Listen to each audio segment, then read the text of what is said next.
The ground split open like a wound, swallowing the flatbed truck whole.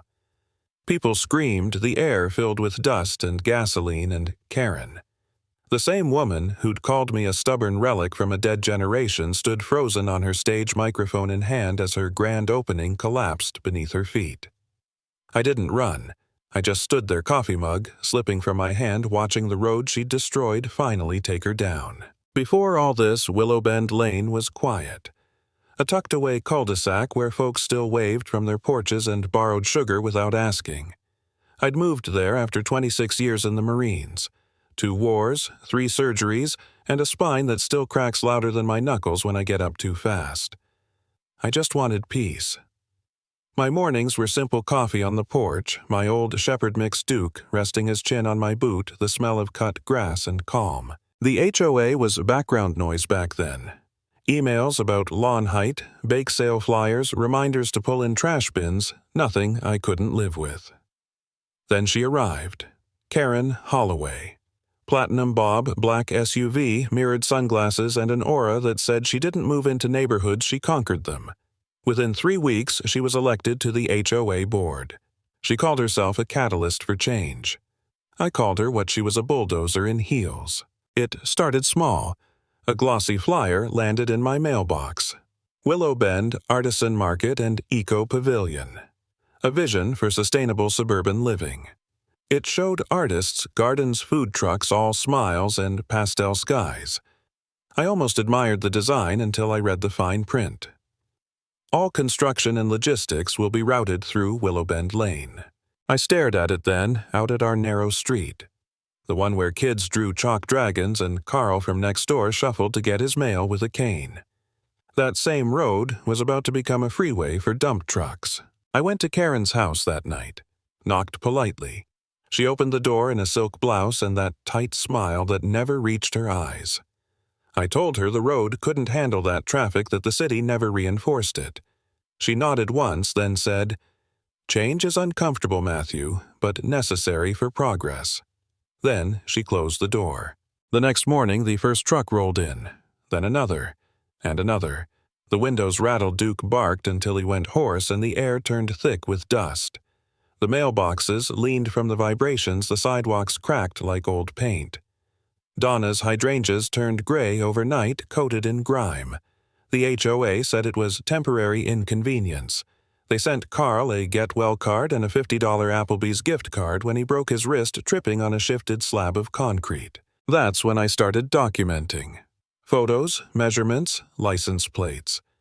I dug through city archives, pulled soil maps, found that Willow Bend's subgrade was soft clay fragile stuff that couldn't bear repeated heavy loads.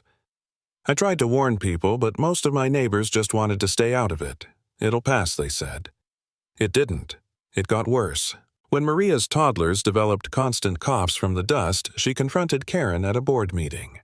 Karen smiled through it all. Transformation, she said, is never easy. I watched Maria sit down, shaking tears in her eyes.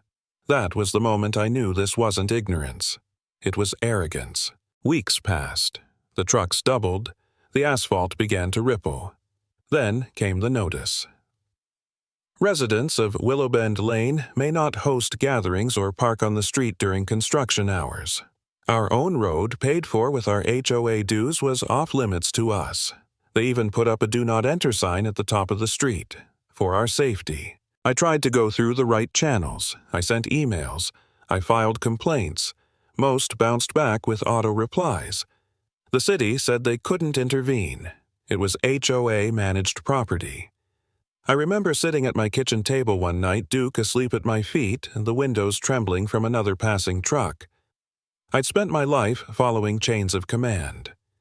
But this was chaos dressed up as leadership. Then came the first real warning sign.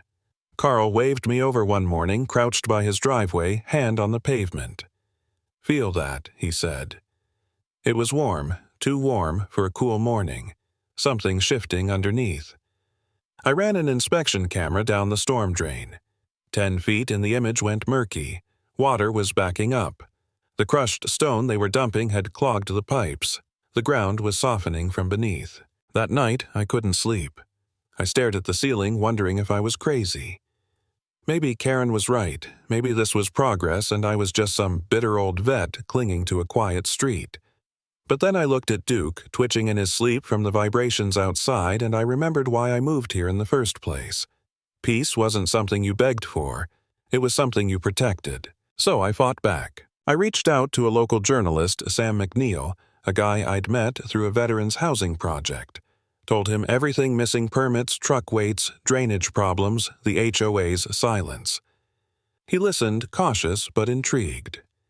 "If I run this," he said, "they'll come after you." I smiled. Let them. Meanwhile, HOA intimidation ramped up. A white SUV started parking across from my house every morning. Then came a letter, no signature, cease all activities immediately.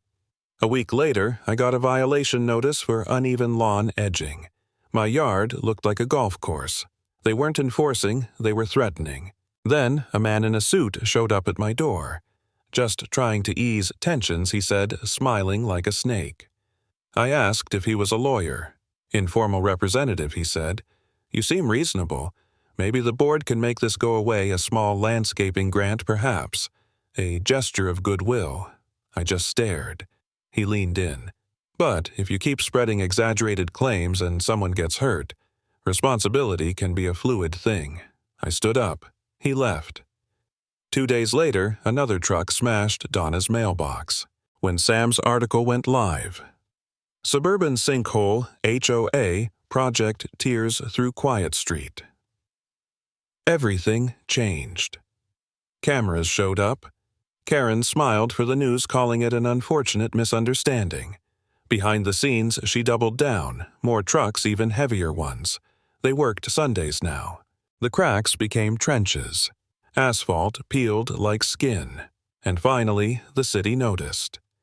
Engineers arrived, scanned the street, found voids beneath the surface, empty pockets where the soil had collapsed. "It's a miracle this road hasn't caved in yet," one said. I sent all my data to FEMA through an old Marine buddy, now an infrastructure consultant. His reply was blunt. "If that road collapses with people on it, it's a federal case." Then Karen announced the grand opening.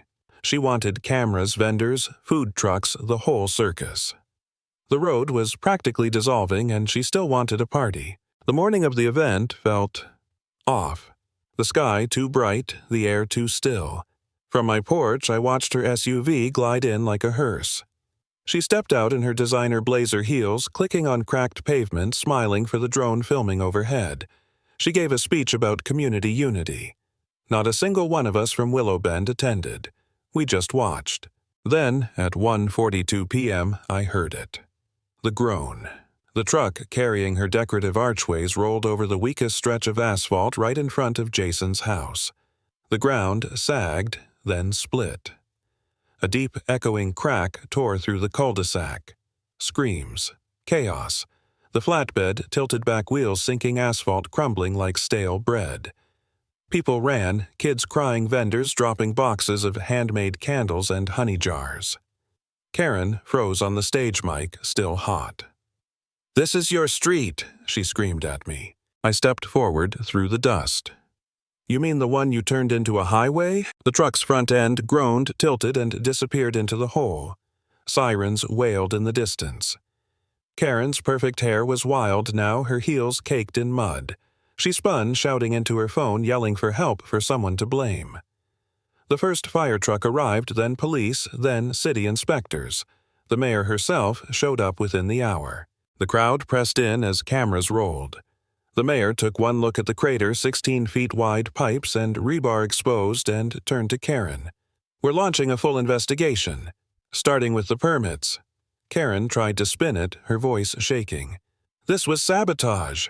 Someone's trying to smear the HOA." Sam stepped forward, holding my report. "This was submitted 3 weeks ago," he said. Every warning was ignored. Karen's face drained of color. I walked up beside him, dust clinging to my boots, heart steady. "My name's Matthew Granger," I said, voice clear enough for the mics. "We warned them. We documented everything. They didn't listen. And now, this is on them. Reporters swarmed, cameras flashed, and Karen stumbled back, eyes glassy, the reality finally settling like the dust at her feet. The mayor's words cut through the noise. If corners were cut, you'll answer for them. That night, the city shut down the project permanently. Within weeks, investigators uncovered everything: missing funds, forged soil reports, expired permits, falsified signatures.